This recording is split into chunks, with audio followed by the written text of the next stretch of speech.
Hi, I'm Milius. They called me a burden as I lay torn open in that hospital bed, my blood still on their hands, whispering to the doctor to take what was left of me for my brother. They didn't know I was awake, hearing every word. But what's worse than fighting for your life alone? Knowing your family wants you dead, and they almost got what they wanted. Would you have stayed silent, or would you have done what I did next? Before we dive in, tell me, where are you listening from right now? Drop a comment. I read every single one. I was tracing the silver chain of my grandmother's bracelet, the metal cool under my thumb, as rain smacked against the windshield like a constant, anxious drum. My brother Louis' voice was buzzing beside me. Something about an internship, how Mom thought it would straighten him out. I kept nodding, even if I wasn't really there, my mind drifting to the smell of the wet pavement, to the fact that I still needed to finish my final essay for medical ethics. That bracelet had always been a small promise, something to hold on to when the world around me spun too fast. My grandmother used to say it would protect me, that it was a reminder to keep breathing, even when people tried to steal your air. I remember her hand, fragile and warm, closing my fingers around it the day she died. I clung to that memory as I glanced at Louis, who was laughing at some text on his phone. It all happened so quickly. The flash of red light, the blur of a speeding truck, the jolt that rattled through my bones when Louis swerved hard, tires shrieking in protest, the sound of metal screaming, glass exploding, the sharp scent of gasoline cutting through the rain. The world didn't slow down. It just stopped. And in that single breath, everything went black. When I came back to myself, the world was buzzing with a sterile hum, the fluorescent lights overhead flickering in a cold rhythm that matched the beeping near my head. I couldn't move. The sheets felt heavy. My body felt heavier, pain cutting up from my side in jagged white-hot lines. I tried to swallow, but my mouth was dry. My lips cracked. My voice didn't work, only a small guttural noise escaped and surprised me with how broken it sounded. A nurse noticed. She glanced at me, her eyes widening just slightly before she composed herself, pressing the call button with quick, efficient fingers. I wanted to ask where I was, where Louis was, but my tongue felt like sand. And all I could do was stare at the ceiling, at the cracked tile, at the dirt in the corner of the light panel, trying to remember how I got here. The door opened, and I smelled my parents before I saw them. Vera's sharp perfume, something heavy and sweet that stuck to the air like syrup. Rowan's cologne, clean and cold, a reminder of the way he used to hug me once, long ago, before I became invisible to them. They walked in, not rushing, not crying. No soft whispers. No honey, you're okay. Just footsteps, the shuffle of papers, the clear, detached way Mom said, "She's awake," to the doctor standing by my side. She didn't even look at me. Didn't touch my hand. Didn't check if I was really there. Dad stood behind her, arms crossed, eyes fixed somewhere above my head, like he was already bored of being here. I tried to lift my hand, reaching for them, for anything, but the four tugged at my skin, and my arm fell back useless. The weight of their absence was heavier than the stitches pulling at my side. The doctor murmured something, a reassuring tone that felt distant, like it was meant for someone else. I heard the words stable, surgery, lost a kidney. My brain struggled to catch up, but my heart already knew. Something had been taken from me, and no one was asking how I felt about it. I turned my head, every inch in agony, searching for the bracelet that wasn't there. They must have taken it off in the ER, or maybe it was gone forever.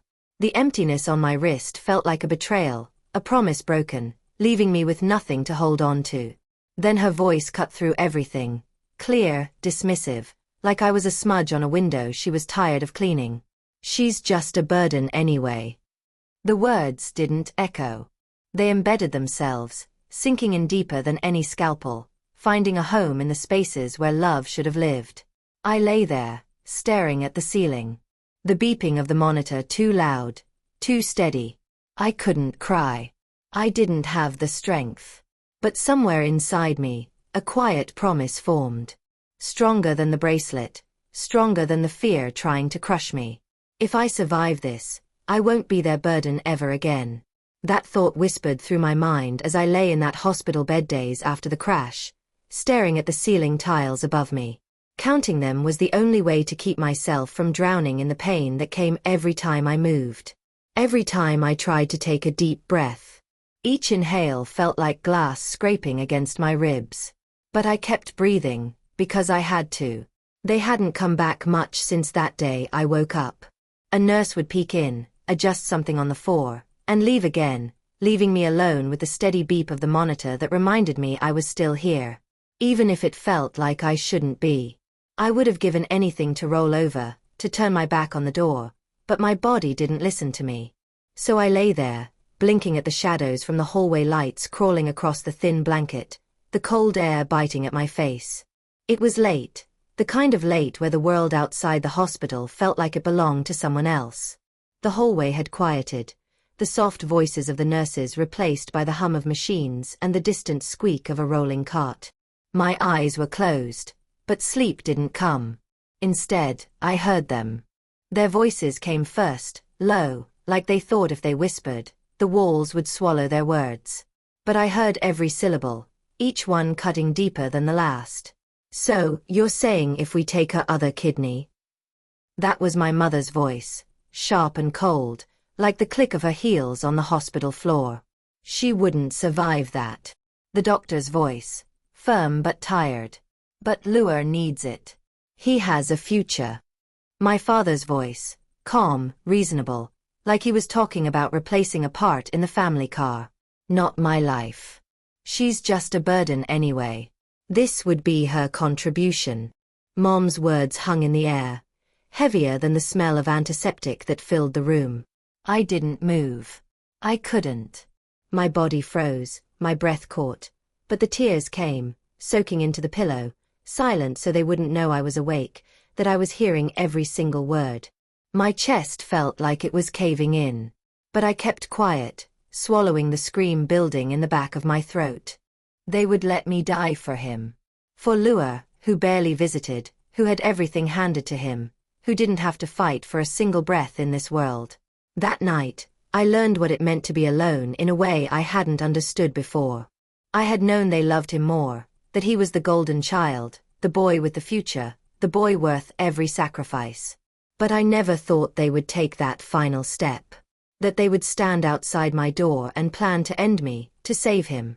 And I was worth so little to them that they didn't even bother to make sure I was asleep. I lay there until the hallway lights dimmed further, until the nurse's shoes padded softly past, until the world around me turned into a hum I could barely hear over the pounding in my ears. I fell asleep at some point, exhaustion pulling me under, but it wasn't restful. Every time I closed my eyes, I saw my mother's face, her mouth twisting with impatience, heard her saying, asterisk, this would be her contribution, asterisk. When morning came, the room was bright with the grey light of another rainy day in Tacoma. The door opened, and I turned my head, hoping for anyone else, a nurse, the doctor, but it was her. Vera stepped in, wearing a cream blouse and that tired expression she always wore around me, the one that said she'd rather be anywhere else.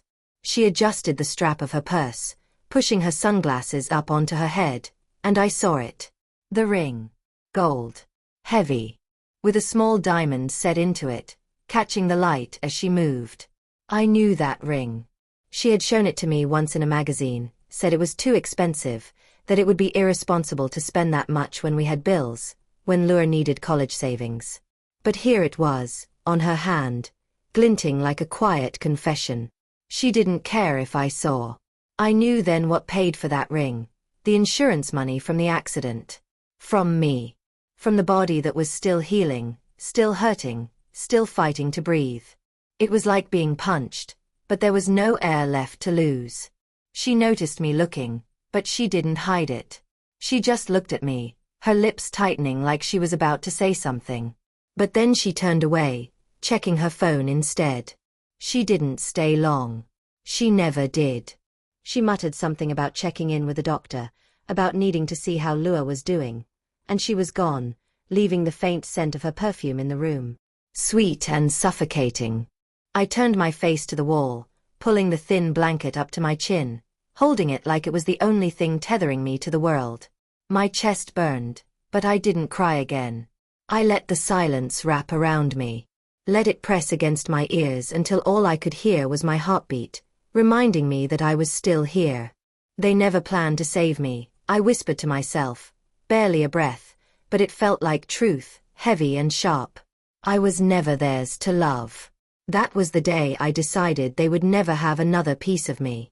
Whatever they wanted, whatever they expected, I would never give it to them. They could take the insurance money, the sympathy of neighbors, the comfort of telling themselves they did what they had to do for Lua, but they would not take the rest of me. Not my spirit. Not my future. As the rain tapped softly against the window, I let my eyes close, the words echoing in my mind. Stronger than the pain, stronger than the fear. They will never have another piece of me. I stared out the window as the rain pressed against the glass, fine lines of water tracing paths I could almost memorize if I let myself watch long enough. The promise I made to myself hadn't faded. It became the quiet engine that kept me going while I lay in that hospital bed, counting breaths and measuring pain against the weight of betrayal I couldn't shake off. They will never have another piece of me. The hospital felt colder now. Or maybe it was just me noticing it for the first time. Nurses moved through the hallways, the soft squeak of shoes and rustling of charts breaking the silence. But nobody stopped by unless they had to. I didn't get visitors anymore. Not from them. My mother hadn't come back since she flashed that ring. And my father's last words were just reminders that Lua had a future, and I was the footnote to his story. I'd lie there watching the morning light shift across the tiles, the drizzle outside refusing to let up, pressing the grayness into everything. No one told me what day it was unless I asked. And even then, they said it softly, like they were telling me I didn't need to care about the days passing. Sometimes I caught the nurses glancing at me, whispering as they moved past. Words like, the kidney girl, floating in the air like ash that settled on my skin. They thought I didn't hear. But I did. I heard everything now. It's what happens when the world goes quiet around you, and you have nothing but your mind to keep you company. It was late morning when a social worker came in, a polite smile on her lips as she handed me a clipboard with insurance papers to sign. She spoke softly, like she was afraid I'd break if she raised her voice, explaining something about updating records, making sure the paperwork was clean so the hospital could continue billing properly. I nodded, signing where she pointed, my hand trembling from weakness. She left the room, and I tried to find sleep again, pulling the thin blanket over my shoulders. That's when I heard them. Two nurses just outside, speaking in voices low enough that they probably thought it was safe. I heard the payout from her accident came through last week. Yeah, the parents had it redirected for family needs. You know how that goes. She doesn't even know, does she? Guess not. Poor thing. I stopped breathing for a moment. The words dug deeper than the 4 in my arm ever could. They'd taken it. Whatever money came from the wreck that nearly killed me, they had taken it. Used it for themselves. For him. For Lua. For family needs. Not my needs. Not the medication that made the pain bearable. Not the therapy I'd need if I ever walked again without a limp. It was theirs now, and I was just the excuse they used to get it. Later that afternoon, a nurse came in to check on me. Her steps were softer than the others. She was older, with hair pinned back in a careful bun and eyes that looked like they'd seen too much to judge anyone. She glanced at the monitor, adjusted my 4, and then, as if she felt the heaviness in the room, she sat down beside me. I'm Isolde Sanders, she said, her voice calm, wrapping around the silence like a blanket. You've been quiet. I didn't say anything. Didn't know what to say. My eyes burned, but I didn't let the tears fall. She saw it anyway. And she reached out, taking my hand in hers, warm and steady. They may think you're invisible, she said, squeezing my fingers gently. But you're here. You're alive. Don't let them take that too. It was the first time in weeks that someone looked at me and saw me. Not a patient. Not an inconvenience. Not a burden. Not a future donor. Just me. She left, and the room felt different. Softer somehow, even as the rain continued to beat against the window. Her words sank into me, working their way into the spaces where hopelessness used to live. And I thought about all the times I'd chosen silence. All the moments I let myself be the shadow in the room so Lua could shine, so my mother could smile without seeing me, so my father wouldn't have to explain why his daughter didn't fit the perfect mold they wanted. I thought about the times I cleaned up the messes they left behind, stayed up late doing chores while Lua got praised for putting his plate in the sink. The way I swallowed my words because peace was easier than honesty. They had erased me from their future, removed me from the paperwork, the plans, the inheritance. They decided I wasn't worth a place at the table. But I was still here. And that was something they couldn't take. I turned toward the window, watching the rain smear the city into gray streaks, pressing my hand to the cool glass as if I could touch the world waiting on the other side. For the first time, I let the anger feel like warmth instead of poison. Let it remind me that I was alive. Asterisk, I won't disappear. Not for them. Asterisk. The words were quiet, but they were mine, and they were true. As the day darkened into evening, I closed my eyes, feeling the slow drip of the four, the hum of the monitor, the quiet promise in my chest beating louder than the storm outside. I need to get out before they try again. The thought pressed against my mind like a heartbeat as dawn crawled across the edge of the blinds, turning the room from gray to pale yellow. Rain tapped against the window, steady and soft, but my chest felt tight, like each drop was a reminder I didn't have much time. Nurse Sanders' words stayed with me, a quiet echo that didn't fade when the monitors beeped or when the four-pump clicked in the silence. Don't let them take that, too. I was awake in ways I hadn't been before, seeing how every visit, every call, every document signed without my name on it was another way they tried to erase me. A message pinged on the nurse station's computer just after 6, lighting up the screen in the hallway where I could see it from my bed. My mother's name. Requesting updates on my vitals, oxygen levels, fluid intake. She didn't ask me. She never did. It was always about control, about knowing just enough to twist things to fit her plans.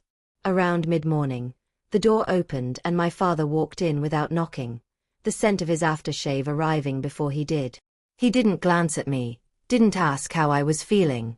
He just placed a stack of discharge papers on the tray at the foot of my bed and signed them with the same bored precision he used to sign credit card slips. "Doctor says you can go home tomorrow," he said, adjusting the collar of his jacket before checking his phone. "We'll need to talk about helping your brother transition when he gets home." He didn't wait for me to answer before leaving. The door clicked shut, leaving the air heavier than before, pressing down on my chest as I stared at the papers he left behind. They were planning my release, for Lua's benefit. Another sacrifice I was expected to make without question. I waited until the next nurse came in, a young woman with tired eyes who hummed under her breath while checking the 4-line. Her hands were gentle, but she didn't look at me until I cleared my throat, my voice barely above a whisper. "Can I talk to the hospital social worker, please? I don't feel safe." Her eyes met mine, and something passed between us. A flicker of understanding. A promise she wouldn't say out loud. She nodded once before leaving the room quietly, shutting the door softly behind her. I spent the next hour counting the breaths it took for the social worker to arrive. Astria. She had dark curls pulled into a bun and a calmness in her eyes that made me want to believe her before she even spoke. She pulled a chair up beside my bed, folding her hands over her notebook. "You asked to see me." My throat tightened, but I forced the words out. "They're trying to take me home, but it's not safe." I overheard them. "They want to take my other kidney for my brother. They took the insurance money from my accident. They don't see me as a person.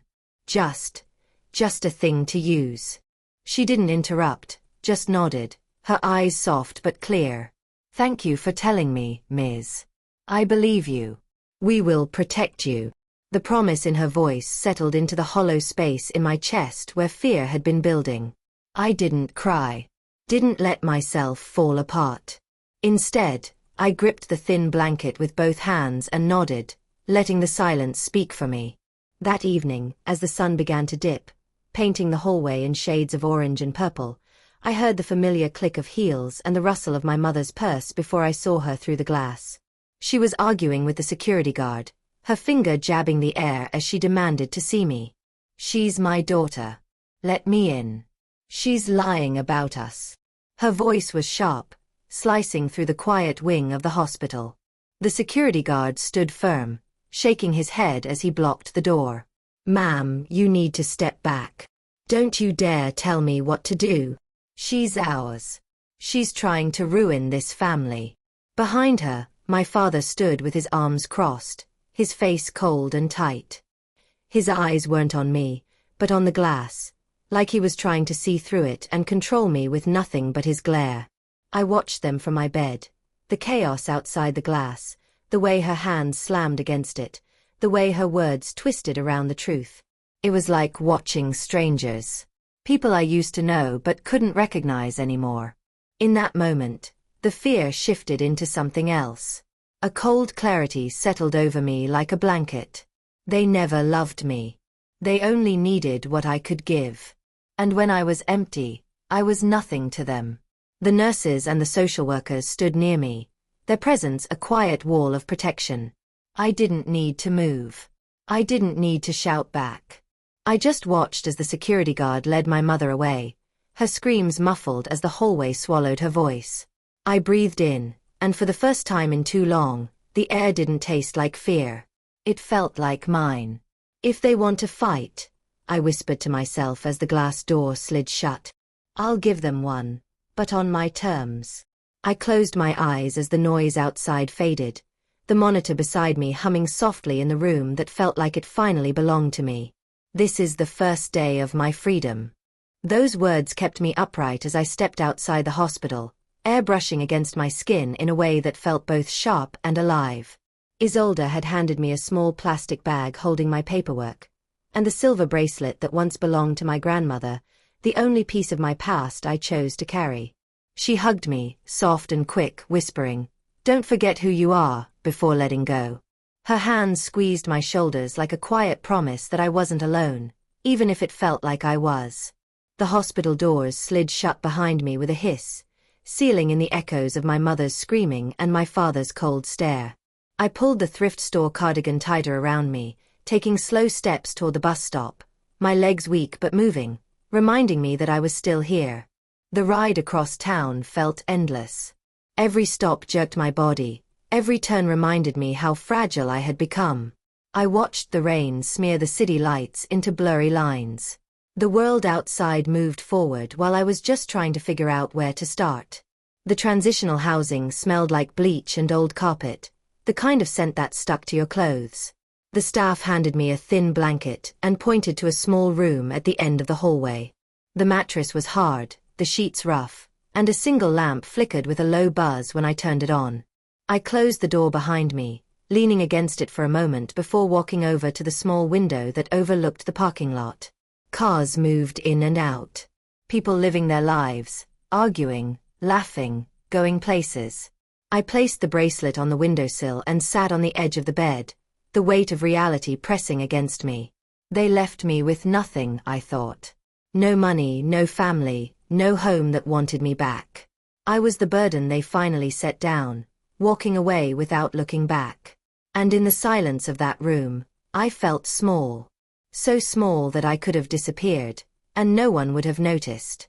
Later that evening, after unpacking the single change of clothes I owned, I caught my reflection in a cracked mirror above the dresser. The face staring back looked tired, hollow, a scar running across my collarbone like a reminder of how close they came to taking everything. I touched it lightly, tracing the line before meeting my own eyes. "If they left me for dead, I'll live anyway," I whispered. The words were thin but true, bouncing back at me from the glass. The next morning, I woke up before dawn. The room was cold, the air heavy with quiet. I sat on the edge of the bed, pulling on my shoes, each movement slow as my body protested. I needed to find work, any work. Something to keep me moving. To remind me I was alive and could make choices for myself. By noon, I found myself standing in front of a 24-hour bookstore, the sign flickering above the door. The manager, a tired man with a coffee stain on his shirt, glanced at me before handing me a mop. "Night shift starts at 8 o'clock. You're paid in cash on Fridays," he said, not asking about my story or where I came from. And I was grateful for that. That first night was long. My body ached with each step as I cleaned the floors, wiped down shelves, and took out the trash. The smell of old paper and ink settled into my clothes, a scent that felt oddly comforting, reminding me of the afternoons I spent hiding in libraries, finding safety in stories. During my breaks, I used the small computer in the corner of the store to enroll in online GED courses, typing slowly with fingers that trembled from exhaustion but refused to stop. Each dollar I earned went into a jar hidden under my bed at the transitional housing. Each coin a small promise to myself that I would never need to beg them for help again. One night, after finishing my shift, I walked through the quiet aisles, my hand brushing against the spines of the books lined up neatly, stories waiting for someone to believe in them. The store was empty, the hum of the air conditioner the only sound. "They can't erase me," I whispered to the darkness, the words rolling off my tongue, steady and calm. Locking up the store, I stepped into the early morning air, the sky still dark but soft with the promise of dawn. I held the bracelet in my hand, feeling the cold metal against my skin, and took a deep breath, letting it fill me in a way that felt different, fuller. Someday they will know what I became. I held that promise in my chest as I slipped the key into the lock of my small shared apartment, the metal clicking louder in the quiet hallway than I expected. The air smelled like burnt coffee and floor cleaner, and the thin carpet muffled the tired shuffle of my shoes as I walked to my room. 5 months had passed since I walked out of that hospital with nothing but a bracelet and a will to survive. Now I worked the night shift cleaning the bookstore, studied for my GED in the mornings at the library, and slept during the daylight hours, wrapped in blankets that could never quite keep the cold out. It wasn't much, but it was mine. Each day was stitched together with the same thread of exhaustion, but it was the exhaustion of effort, not the drain of being used. There was a rhythm to these days, a quiet isolation that kept me safe. I avoided calls. Ignored blocked numbers I suspected were them, letting them ring out until the silence returned. The scar on my side would tug when I moved too quickly, reminding me every day of how close they came to taking everything, and of how I had lived. Anyway, on a damp September morning, after a long shift at the bookstore, I came home to find my small closet falling apart, the cheap rod giving way under the few clothes I had managed to collect. As I pulled hangers off the ground, I noticed an envelope had fallen from a stack of papers stuffed in the corner. My name was written in careful script I recognized instantly. Astria. My breath caught as I sat down on the edge of my bed, the envelope light in my hands but heavy with the weight of things unsaid.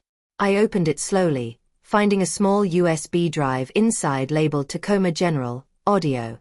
There was also a folded note that smelled faintly of lavender, like Astria's clothes did when she hugged me goodbye.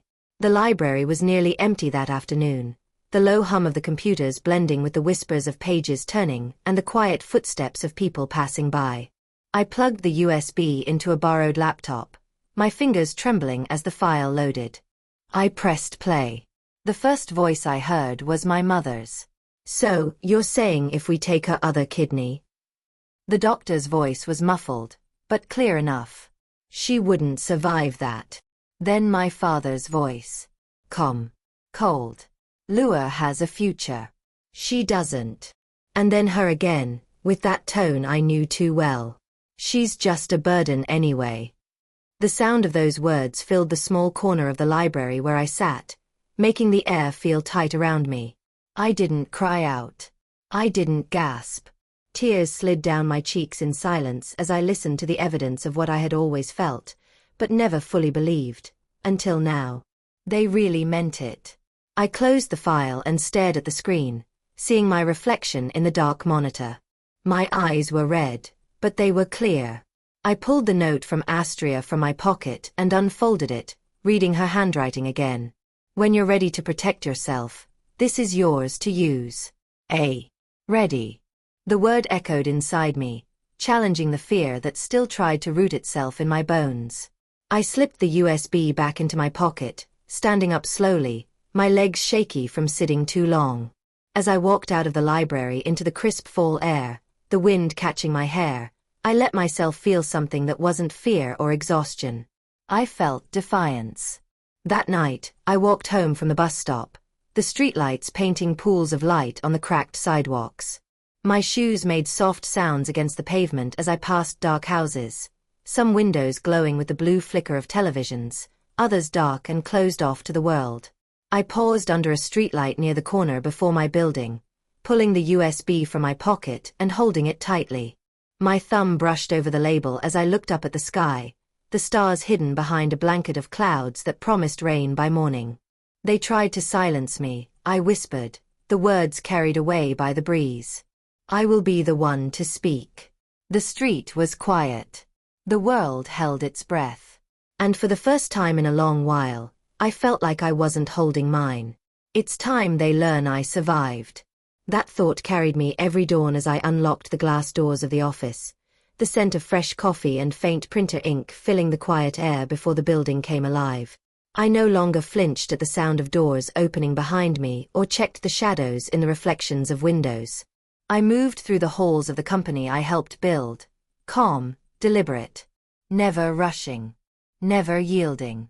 3 years had passed since I left the hospital with nothing but a plastic bag and a scar that itched every time I pushed too hard in the gym. 3 years of quiet work, turning that survival into something real. Something mine. I started at the bottom, learning systems, absorbing numbers, reading contracts while others were distracted. I rose not because I shouted, but because I saw everything they didn't. And now, at 26, I was co-owner and COO of a healthcare startup that protected the people no one else would. I kept a photo of my grandmother in my top drawer, right next to the USB drive that had changed everything. Sometimes, when the office was dark and I was the last one to leave, I would pull it out, letting the weight of it remind me who I had become, and why. That morning, the HR notification pinged on my screen while I was reviewing supply chain reports. A new executive candidate had been pushed for fast-track interviewing by someone's recommendation, and the name in the subject line made my fingers pause on the keyboard. Luar Olan. I let out a slow breath, the room around me blurring for a moment before I blinked the fog away. My brother, the chosen one. The one who always had a future, even if it meant mine ended. A small smile pulled at the corner of my mouth as I whispered to the empty office. You found me.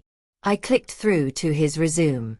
It was padded with empty titles, short stints at startups that folded, projects left unfinished. A desperate tone laced the final paragraph of his cover letter, practically pleading for another chance. I pressed the intercom button for HR. Schedule him for 8 a.m. tomorrow. I'll handle this one personally. That evening, I stayed late, clearing my desk and locking away the files I didn't need him to see. The rain was falling in steady lines against the windows as I stood looking out over the city lights. Tacoma had become my home, not because it was kind to me, but because I built my strength here, one quiet choice at a time. The world outside could take what it wanted, but it couldn't take me again. The next morning, the air was crisp as I stepped into the office early, setting down a second cup of coffee across from my seat in the glass-walled interview room. I pulled out the USB drive and placed it beside my notebook, its presence grounding me as the clock on the wall ticked closer to 8. The door opened, and Luar stepped in, looking older, heavier in the shoulders. His eyes darted around with the same restless energy I remembered from when we were kids. He didn't recognize me at first. His gaze slid over me like I was just another executive in a gray blazer. Then I looked up, met his eyes.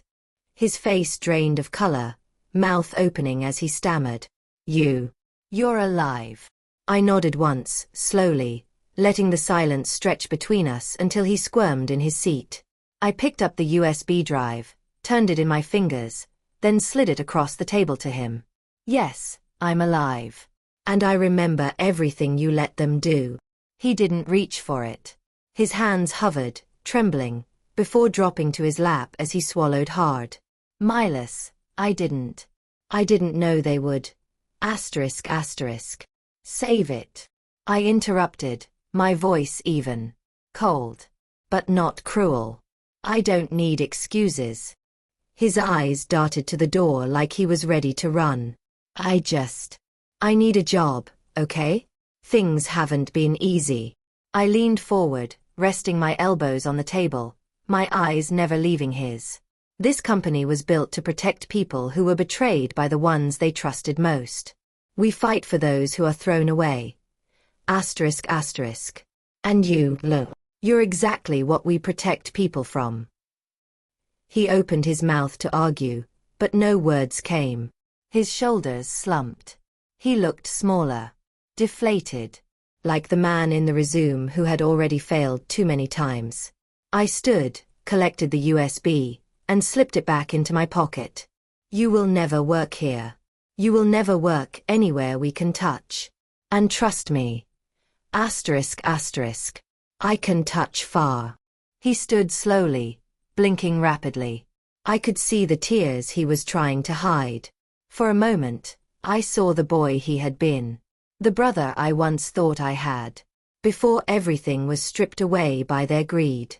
But I didn't let myself feel pity. I had survived them. And I would not let him back into a space I built on truth and protection. As he reached the door, he turned back, his voice breaking. Ms. I didn't know. I met his gaze calmly. But you do now. He hesitated, then turned and left, the glass door closing softly behind him. I stood in the quiet, the morning sun catching on the edges of the buildings outside, reflecting off the glass and flooding the room with light. I breathed in deeply, feeling the air fill my lungs, feeling alive, whole, unbroken. This was the freedom I had fought for. And I would not let it go. This is only the beginning. The words were still warm on my lips as I closed the balcony door against the cool night air.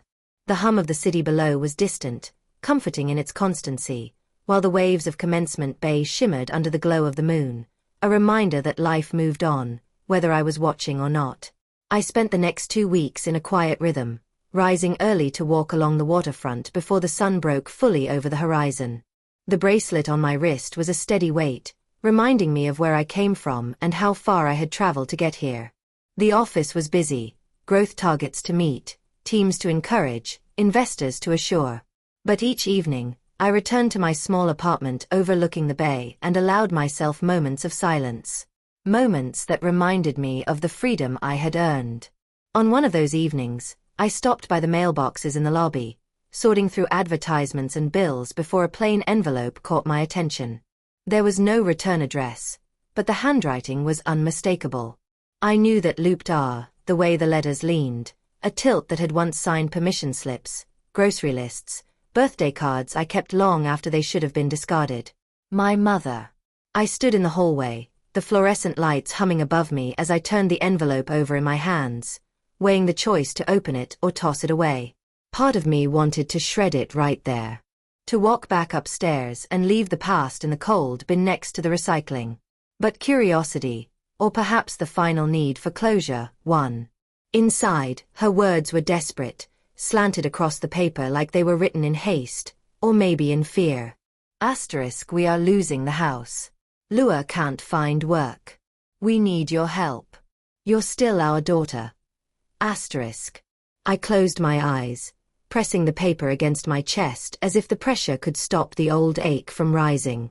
They were losing the house. Lua was struggling. And now, now they remembered I existed.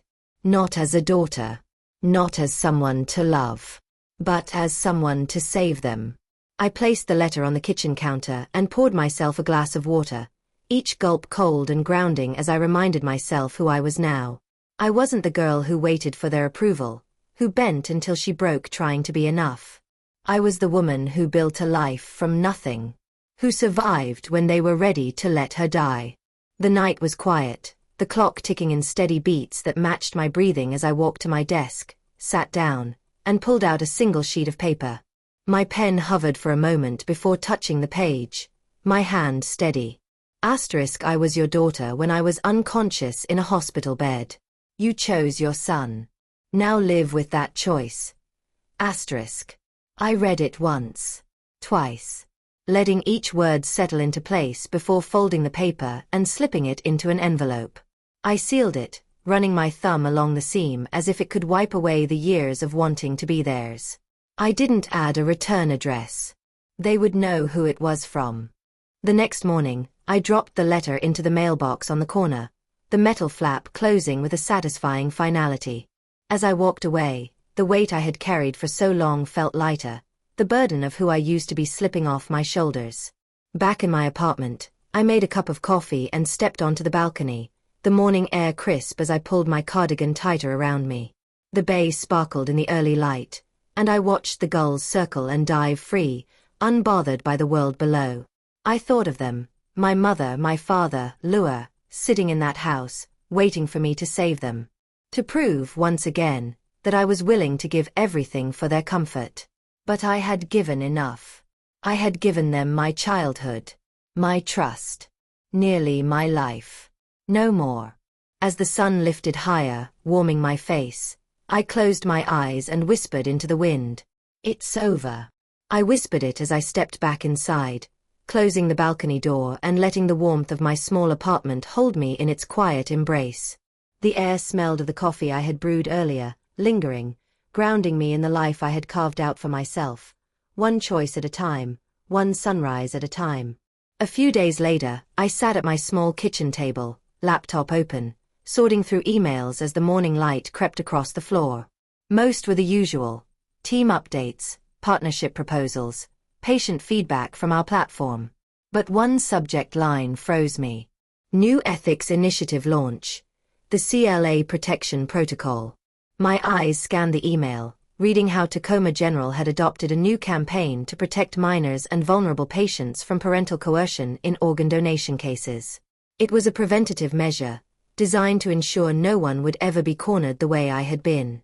And there it was, nestled within the text, bolded in quiet triumph, named in honor of Claire Olin.